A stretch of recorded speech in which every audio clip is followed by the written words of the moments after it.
I think trying to find your passion is a little bit, maybe too strong a word. Greatly desiring to be extremely successful, I think probably is sufficient. But if you can find something you really love to do and can do it with great passion, I think that's fantastic. But I think being grateful probably is number one. If you've got a job, you got to be grateful. Say, this isn't the greatest job in the world, but even if it's a transitional job getting you where you want to go, you got to be grateful. You don't have to love your job or be passionate about your job, just passionate about staying steady, working hard, learning skills, doing this job so well that the next one will be even better, and taking such good care of this opportunity, another one will present itself. Sometimes the man says, well, if I had a good job, I'd really pour it on. But I've got this lousy job, so I just goof off. So that's not the attitude nor the philosophy.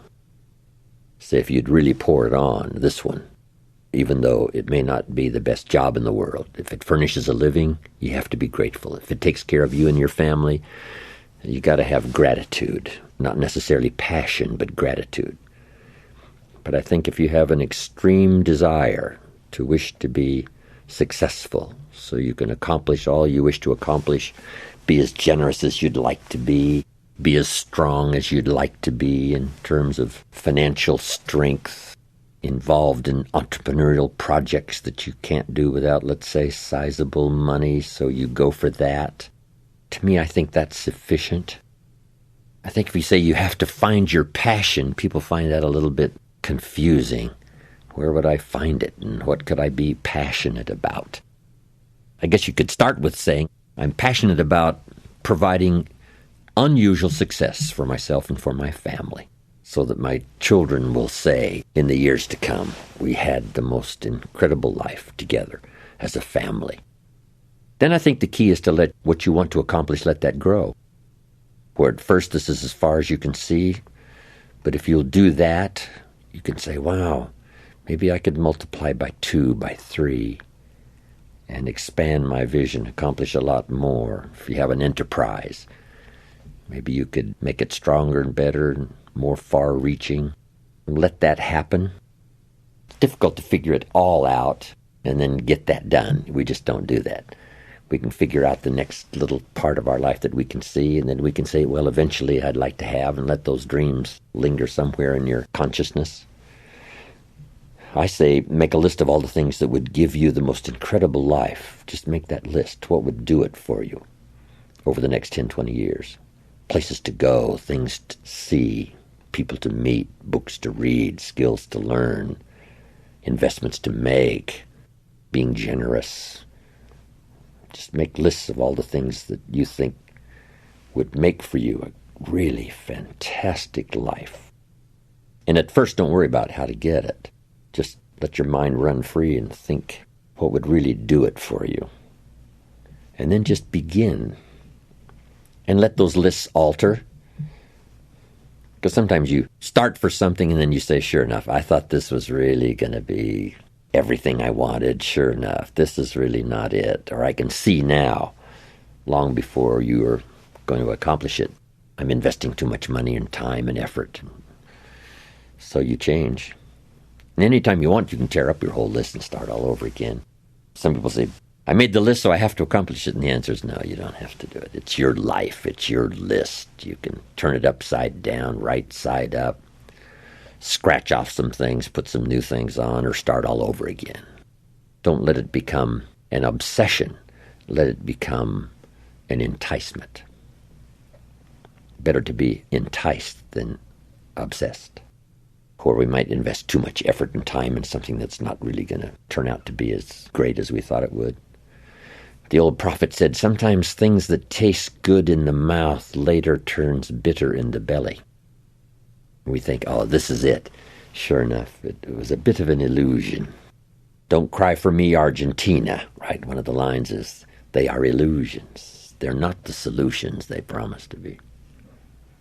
But that's a learning experience. And we can only be affected by what we see. Someone says, well, you shouldn't have devoted so much of your time and energy.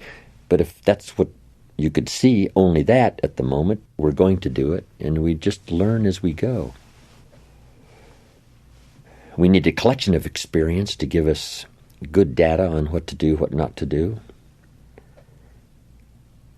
Sometimes you need more experience to make a wiser decision. If a person says, well, I've eaten junk food now for a week, but look how strong and healthy I am, see, that's a delusion. 1 week is not going to give you the right kind of information about how you feel, whether it's a good idea to continue or not. You need a lot more experience than that to decide whether or not it's good for you. I used this illustration once with the candle lit, talking about having enough experience to make wise decisions. And I said, would all of you agree that the fire will burn my finger? Let's say that I don't know that, but you're trying to teach me now. If you put your finger in the flame, it will burn your finger.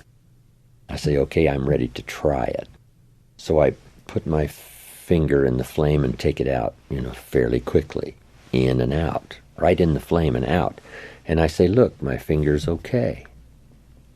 Let me try it again. And I put my finger in the flame and take it right out. And I say, my finger's okay. Where did you get this idea that the flame would burn my finger?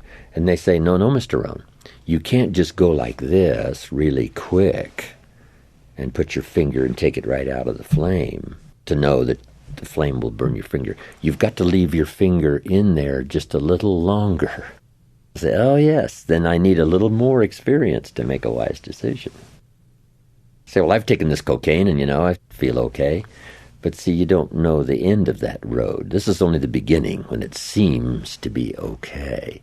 But you need more experience. Now, if you don't have any personal experience on cocaine, then you've got to go to someone who has and says, look, 20 years of my life was wasted, and I finally turned it around. Like some of the old rock and rollers that have turned it around. Amazing.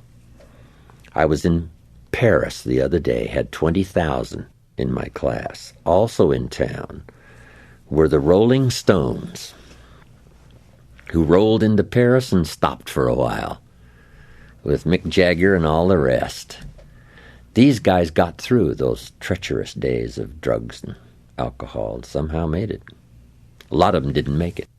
Boy George said, I woke up one day and all my friends were dead. That's enough experience. So maybe if you haven't had enough, you're just getting started, but you better check out somebody that's been down that road for maybe 4 or 5 years or 3 or 4 years or 20 and make a judgment based on a lot more data than just trying something to say, hey, it seems to be okay.